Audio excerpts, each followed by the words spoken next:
Core activation is one of the foundations of Flourish. So we're going to talk about the basics of activating the core and the different parts of it and begin to understand how they work together and how to coordinate those muscles. A lot of times those muscles can be weak, but they're also uncoordinated, which means they don't talk to each other or they don't talk to each other very well. And both of those things, strength and coordination, are very important for your overall function and your overall ability to be able to do what you want. So let's take a look at each piece individually, and then we'll combine them and begin that very basic foundation of strength and coordination. So I'm going to have you start laying on your back with knees bent like Aubrey's doing. All throughout this session, I want you to really think about maintaining a good breath. It doesn't need to be a forced breath or a really big 360-degree breath, but I want you to keep those elements of the 360 breath in your mind as we do all of these exercises.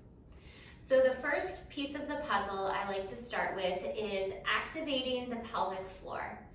So as you inhale, take a nice inhale. I want you to think everything is relaxing and opening. As you exhale, I want you to think closing the opening and lifting the pelvic floor. And then as you go to inhale, it's relaxing. You're almost getting a stretch there. Exhale, close the opening and lift. Good, let's do one more of those. Inhale nice and big. Good, on the exhale, we're thinking close and lift towards the head. Good. So after you've gotten comfortable with the pelvic floor contraction piece, we're going to move on to the transverse abdominis, or the lower abdominal contraction. So with that, again, on the inhale, we're thinking inhale, expand and open. As you exhale, I want you to think about contracting this lower part of your abdomen.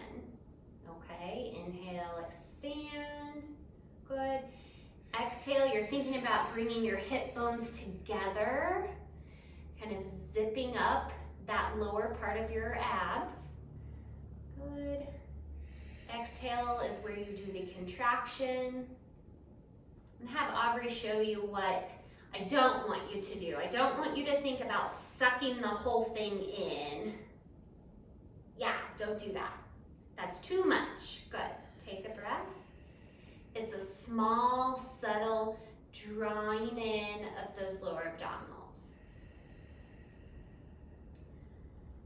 Next step is layering those two contractions together.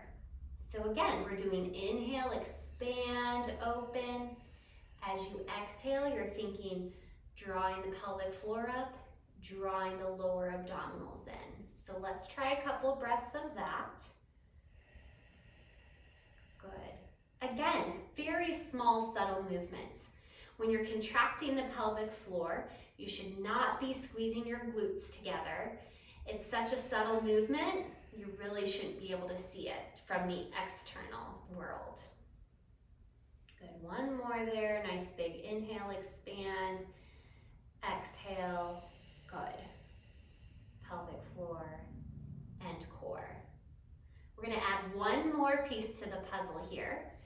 And I want you to use a small kind of playground ball or a pillow or a rolled up blanket, something that you can give a gentle squeeze on.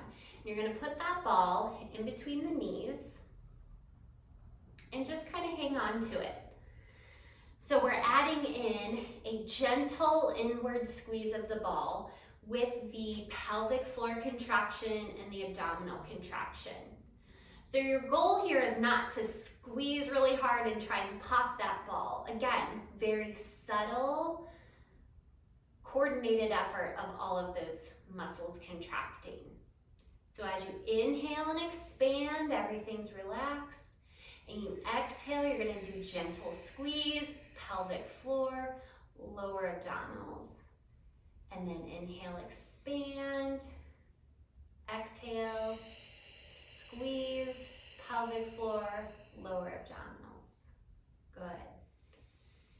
It's probably going to take you a lot of concentration. It might take you some time to get used to doing exercise in this way, and that's okay. That's a lot of the reason why we have pelvic floor, core, low back dysfunction, because these muscles forget how to talk to each other.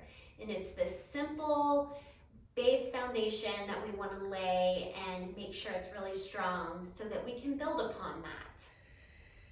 Sometimes clients have more success contracting the abdominals and then the pelvic floor.